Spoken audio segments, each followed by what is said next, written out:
Hello friends, हम आज का द इंडियन एक्सप्रेस डिस्कस करेंगे। तो यहाँ पर नीति आयोग सीईओ अमिताभ कांत का ये कहना है कि इंडिया में कुछ ज़्यादा ही डेमोक्रेसी है, जिसकी वजह से रिफॉर्म्स लाना बहुत ही मुश्किल होते हैं।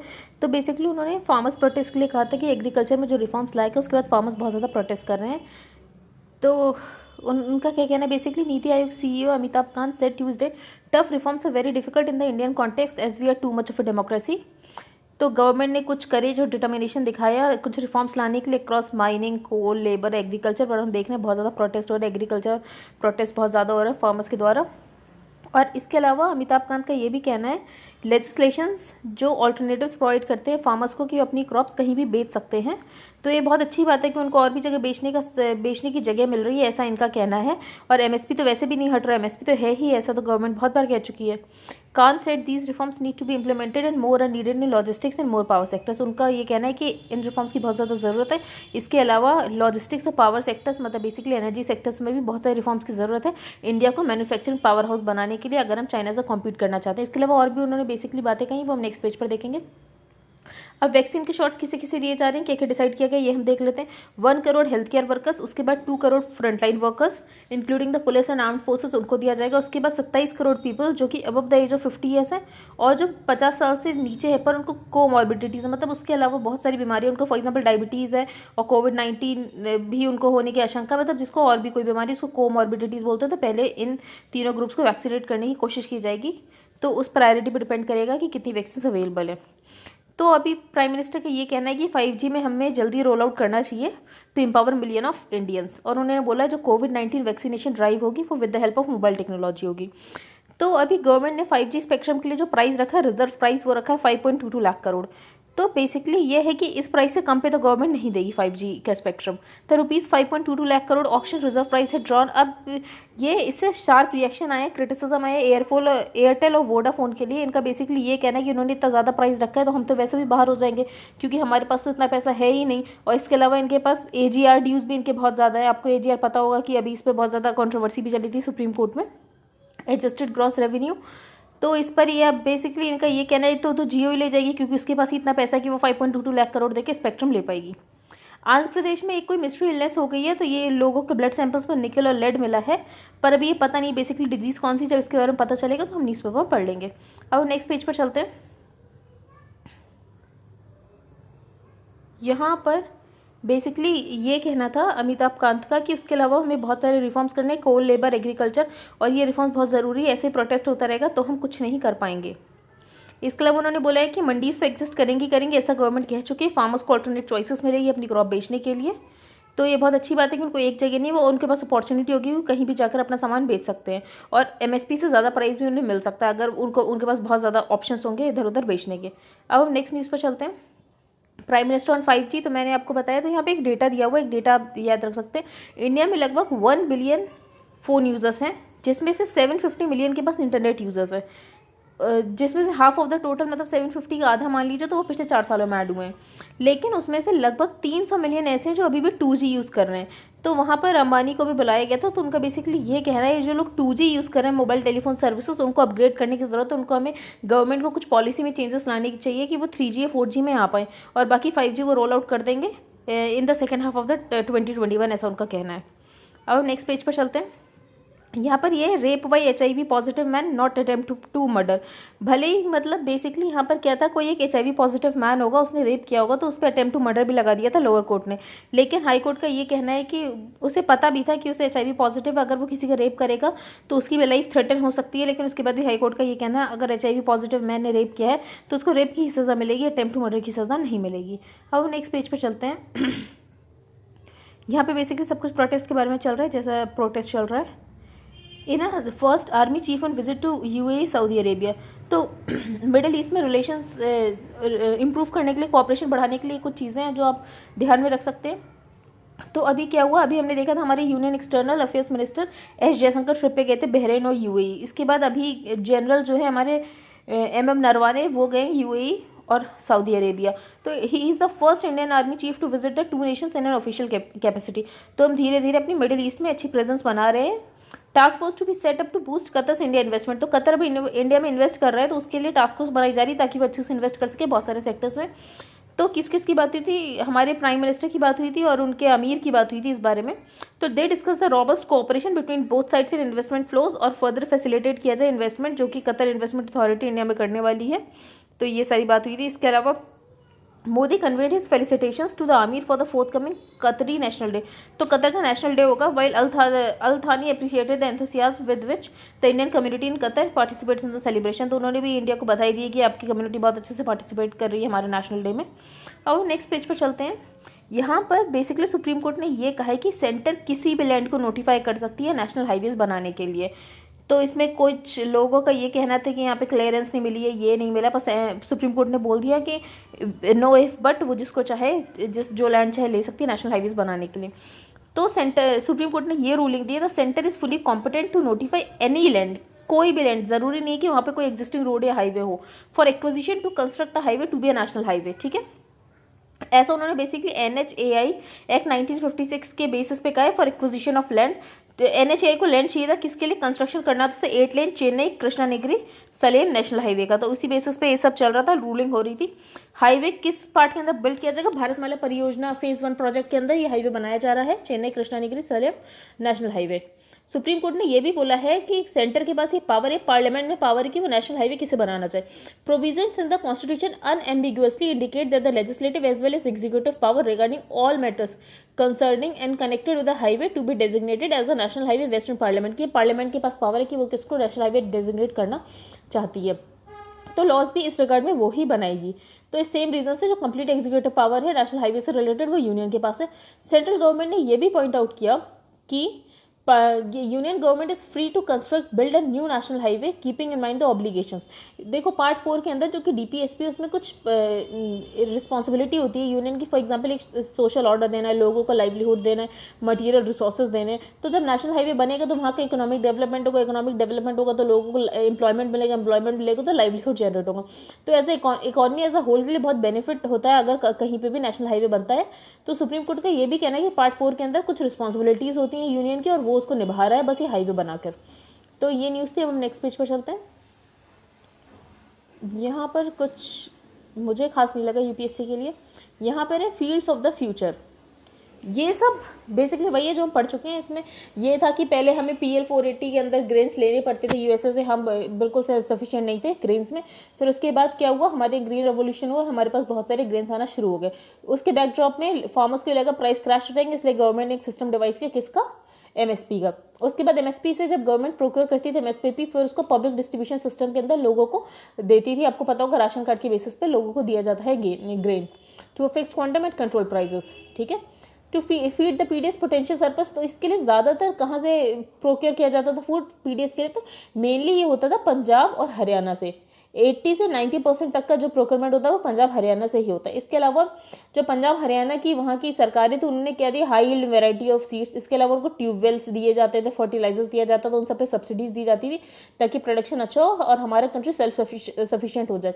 तो अब हमारा कंट्री सेल्फ सफिशिएंट हो गया है, लेकिन अभी भी डर लग रहा है फार्मर्स को कि जो प्राइसेस होंगे वो क्रैश हो जाएंगे या फिर उनकी बार्गेनिंग पावर अच्छी नहीं हो पाएगी। जो बड़े बड़े एग्री बिजनेसेस होंगे और उनको प्राइस नहीं मिल पाएगा और MSP भी चला जाएगा, धीरे धीरे मंडीज इररिलेवेंट हो जाएंगी। तो picture becomes murkier when we look at the political push and pull.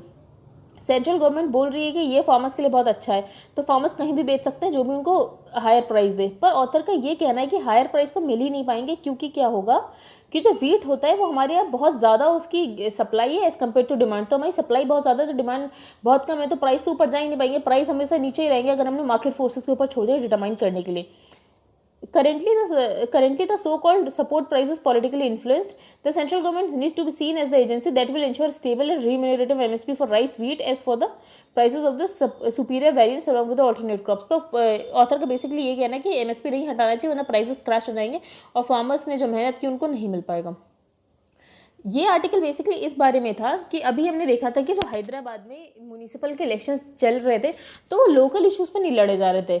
BJP का जैसे ये था कि हिंदू नेशनलिज्म बहुत ऊपर था, जैसे उन्होंने बोला हम हैदराबाद को भाग्यनगर कर देते हैं। AIMIM का क्या था, हाइपर लोकलिज्म। और उसके बाद जो उनकी रीजनल पार्टी TRS उनका ये था कि सन ऑफ सॉइल मूवमेंट की जो भी होगा यहाँ पे तेलंगाना के लोगों को ही मिलना चाहिए, बाहर के माइग्रेंट्स नहीं आने चाहिए। तो prime minister, 3 union cabinet ministers including the home ministers, ये सब गए थे जब हैदराबाद में लास्ट वीक म्यूनिसिपल कॉर्पोरेशन के इलेक्शन होने वाले, तो वहाँ पर बेसिकली इनका ये कहना है कि जो मेन मुद्दे थे उन सबसे बातें हट के हाइपर नेशनलिज्म बहुत ज़्यादा था, तो वो नहीं होना चाहिए। मेनली कम से कम म्यूनिसिपल इलेक्शन तो लोकल इश्यूज पे ध्यान दे, तभी डेवलपमेंट हो सकता है, वरना डेवलपमेंट नहीं हो सकता है। Land but not for the tiller, ये बोला गया है। जो पंजाब और हरियाणा के फार्मर्स हैं वो प्रोटेस्ट कर रहे हैं कि हमारी डिमांड से ही सारे लॉज रिपील किए जाएं, लेकिन गवर्नमेंट का ये कहना है कि ये आपको चॉइस दे रहे हैं कि आप अपना सामान कहीं भी एग्रीकल्चर प्रोड्यूस कहीं भी बेच सकते हो, तो बेसिकली उनको डीरेगुलेट किया जा रहा है, आप किसी भी प्राइवेट ट्रेडर्स को बेच सकते हो। लेकिन ऑथर का ये कहना है जो स्मॉल और मार्जिनल फार्मर्स है वो 85% of the agrarian land holdings को कंट्रीब्यूट करते हैं, तो वो इससे वर्स्ट हिट होंगे क्योंकि उनकी बहुत ज़्यादा लोएस्ट बार्गेनिंग पावर होंगे, वो इतने बड़े बड़े एग्री बिजनेस के सामने कहाँ बार्गेन कर पाएंगे। फिर ऑथर ने ये पॉइंट उठाया कि कितना ज़्यादा लैंड एक्वायर किया गया है पिछले कुछ सालों में, तो the scale of land acquisition has increased exponentially since the 90s with estimate for all displace people up from approximately कम से कम 25-30 मिलियन पीपल को डिस्प्लेस किया गया था 1990, अब वो बढ़ के 60 मिलियन तक हो चुका है 2004 में। तो ये जो ऑथर का बेसिकली ये कहना है जो डेवलपमेंट मॉडल है वो इस बात पे बेस है कि लैंड एक्वायर किया जाता है, लेकिन जो लैंड पर लोग रह रहे हैं ना उनके लिए एम्प्लॉयमेंट की कोई व्यवस्था की जाती है ना उनको रिहेबिलिटेट करने की कोशिश की जाती है। तो the current development model is hungry for land but has little use for the people that live on it, तो बस उनको लैंड चाहिए, इस बात से कोई मतलब नहीं कि वहाँ पे जो लोग रह रहे हैं उनको एम्प्लॉयमेंट मिल पाएगा या नहीं मिल पाएगा, और उनका लाइवलीहुड डिस्ट्रॉय होता हुआ दिख रहा है। Where many small and marginal farmers engage in subsistence cultivation, sale of agriculture produce is limited to the need for cash or an assured surplus।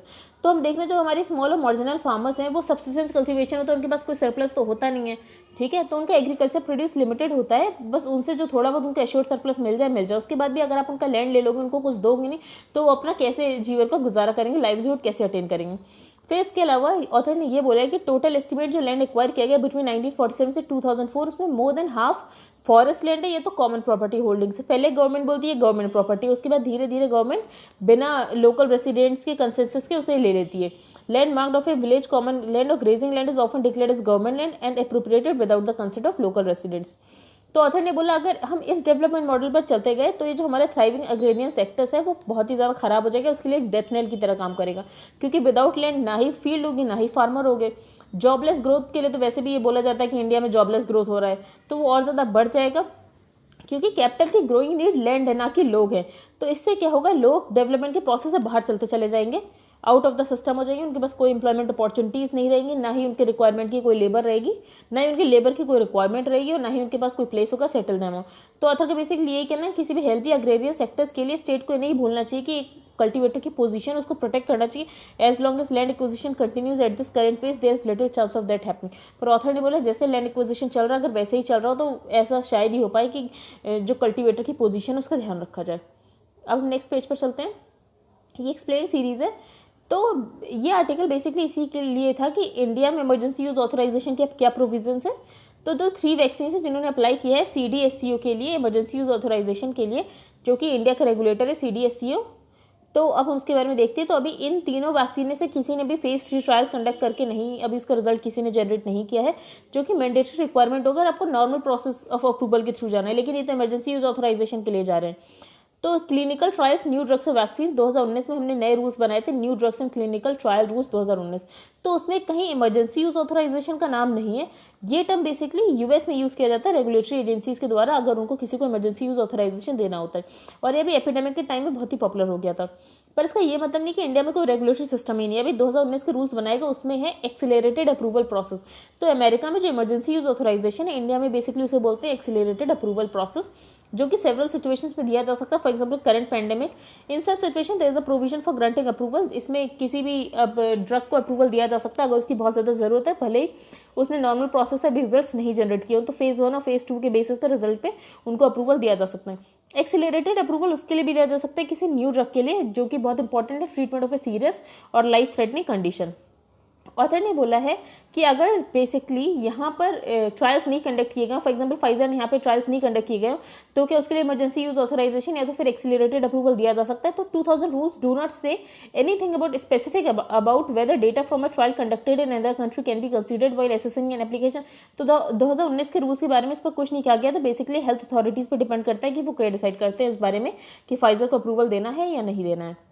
अब माउंट एवरेस्ट जो है, माउंट एवरेस्ट की फिर से हाइट नापी गई है, जो कि किसने नापी है, नेपाल और चाइना ने मिलकर, और इनका ये कहना है कि वो 3 फीट और बढ़ गया है। तो इससे पहले 1954 में जो माउंट एवरेस्ट की हाइट थी 8,848 मीटर, तो वो सर्वे ऑफ इंडिया ने नापी थी, तब पता चला था। तो थियोडोलाइट्स और चेन्स के बेसिस पर नापी थी, क्योंकि उस समय जीपीएस स्टिल डेकेड्स अवे था। तो एलिवेशन 8848 सबने एक्सेप्ट किया था एक्सेप्ट चाइना ने अपना वापस से अलग बाद में फिर से नापा था।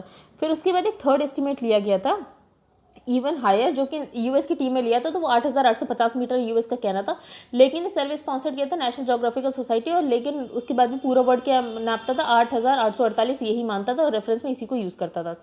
तो अभी न्यू मेजरमेंट किया गया नेपाल के सर्वे डिपार्टमेंट, तो उन्होंने माउंट एवरेस्ट की हाइट नापी है। उनका बेसिकली ये मानना था जो अर्थक्वेक आया था उसकी वजह से उसकी हाइट में कुछ चेंजेस आ गए होंगे, इसलिए हमें वापस से मेजर करना चाहिए। तो गवर्नमेंट ने सब्सिक्वेंटली डिक्लेयर किया और न्यूजीलैंड की हेल्प लेके नेपाल ने एक सब काम किया था। तो सर एडमंड हिलेरी पहले क्लाइंबर थे ऑन द पीक, जो कि नेपाल टेंजिंग नॉर्गे के साथ वहाँ गए थे, mountain undeclared brand ambassador to the world, ठीक है, the first climber on the peak. तो माउंट एवरेस्ट के फर्स्ट क्लाइंबर कौन थे? Sir Edmund Hillary. अब हम नेक्स्ट पेज पर चलते हैं। यहाँ पर ये बेसिकली वही सेम न्यूज़ है कि नेपाल चाइना ने बोला है कि Everest higher than we thought 8848.86 metre है, 86 सेंटीमीटर से बढ़ गया है, वर्ल्ड्स हाईएस्ट पीक। इन्होंने कौन कौन सी टेक्नोलॉजी यूज़ की थी? Precise levelling, GPS system, gravity data and met data, height of the peak नापने के लिए। इसके अलावा हमने 1954 में जो 8,848 को इंडिया ने नापा था, उसके बाद चाइनीज़ ने मेजरमेंट किया था 2005 में, उनका मानना था 8,844.43 मीटर है, जो कि हमने एस्टिमेट लगाया था उससे उन्होंने बोला कि 3.7 मीटर लेस है। अब हम नेक्स्ट चलते हैं।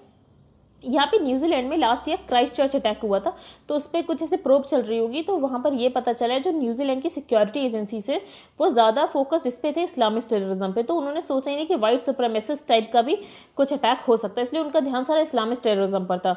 उसकी वजह से यहाँ पर हमने देखा क्राइस्ट चर्च में अटैक हो गया था, वहाँ पर काफ़ी लोग मारे भी गए थे, तो उसी पर प्रोब चल रही थी। तो बेसिकली ये होना चाहिए कि हमें हर टाइप के टेररिज्म पे ध्यान रखना चाहिए, सिर्फ ये नहीं कि हमें इस्लामिस्ट टेररिज्म पे, हमें वाइट सुप्रीमेसिज्म पर भी उतना ही ध्यान देना चाहिए। I think that's it for today. Thank you and have a nice day.